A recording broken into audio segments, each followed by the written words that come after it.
தமிழ்நாட்டில் கல்லூரிகள், மேல்நிலை பள்ளிகள், அரசு பாடசாலைகள் அருகே போதைப் பொருள்கள் சுலபமாக கிடைக்கும் நிலை இருப்பதாக குற்றம் சாட்டியுள்ள வைகோ, திருக்குறள், புறநானூறு, பாரதியார் பாடல்களை ஹிந்தியில் எழுதி வாசிப்பதன் வழியாக செந்தமிழ்நாட்டு மக்களை வஞ்சிக்கும் பாஜகவின் எண்ணத்தை முறியடிக்கவேதான் நடைபயணம் மேற்கொண்டுள்ளதாக தெரிவித்துள்ளார்.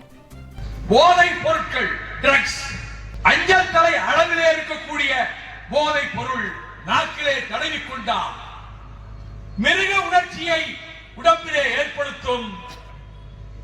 நாசியிலிருந்து வாசனை வராது, கண்டுபிடிக்க முடியாது.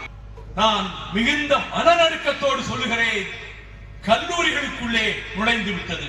இவற்றை தடுப்பதற்கு நாம் அனைவரும் முயல வேண்டும் என்று முதலமைச்சர் அவர்கள் திட்டவட்டமாக கூறிவிட்டார்கள்.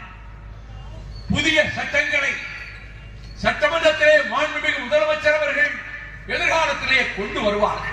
கல்லூரிகளிலே, மேல்நிலை பள்ளிகளிலே, அரசு பாடசாலைகளிலே ஒரு சிறந்த போதை பழக்கத்துக்கு அடிமையாகிற அளவுக்கு சுலபத்தில் அது விநியோகிக்கப்படுகிறது என்ற நிலை தடுக்கப்பட்டு தீர வேண்டும் என்பதற்காகத்தான் ஒரு நாளைக்கு திருக்குறளை இந்தியிலே எழுதி வைத்துக் கொண்டு வாசிப்பது, ஒரு நாளைக்கு புறநானூற்றினுடைய 2 சொற்றொடர்களை இந்தியிலே எழுதி வைத்து வாசிப்பது, ஒரு நாள் பாரதியார் பாடல்களில் 2 வரிகளை இந்தியில் எழுதி வைத்து வாசிப்பது, இதன் மூலமாக செந்தமிழ்நாட்டு மக்களை தமிழ் மொழி உணர்வு ஊடுருவி இருக்கக்கூடிய அந்த மக்களை நாம் வஞ்சித்து விடலாம் என்ற நோக்கத்தோடு